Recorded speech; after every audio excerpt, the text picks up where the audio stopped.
Mən bu dünyaya göz açanda ilk gördüyüm işıq sənin gözlərin idi. Sənin baxışların mənə həyat verdi. Mən danışa bilmirdim, amma sən məni anlayırdın. Ana, sənin əllərin sadə əllər deyil. Sənin əllərin məni böyüdən, mənə oxşayan müqəddəs əllərdir.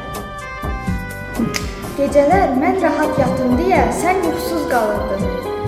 Mən xəstələnəndə sən mənim başımın üstündə durub dua edirdin. Mən əvvəllər bilmirdim, amma indi anlayıram. Ana, sən yorğun olsan da yenə də gülümsəyirsən. Sənin gülüşün evimizin işığıdır. Sən olmayanda sanki evimiz susur. Mənim uğurlarım sənin zəhmətindir. Mənim gücüm sənin dualarındır. Hər dəfə qorxanda sənin səsin məni sakitləşdirir. Sən yalnız yazmağı və oxumağı yox, insan olmağı öyrətdin. Vicdanlı olmağı, mərhəmətli olmağı, sevgini bölüşməyi səndən öyrəndim.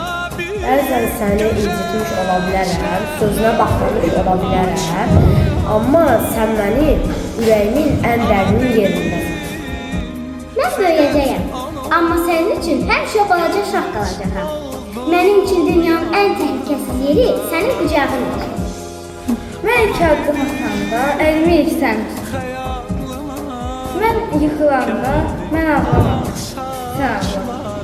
Çünki mənim ağrılarım sənin ürəyindən keçir. Sən bizim ilk sevgimizsən. İlk güvəndiyimiz insan. İlk müəllimimiz, İlk dayağımızsan. Sənsiz həyat yarım qalar. Yaxşı ki varsan. 8 Mart'ın mübarək olsun. Sən dünyalar qədər yox, dünyadan da çox sevirik.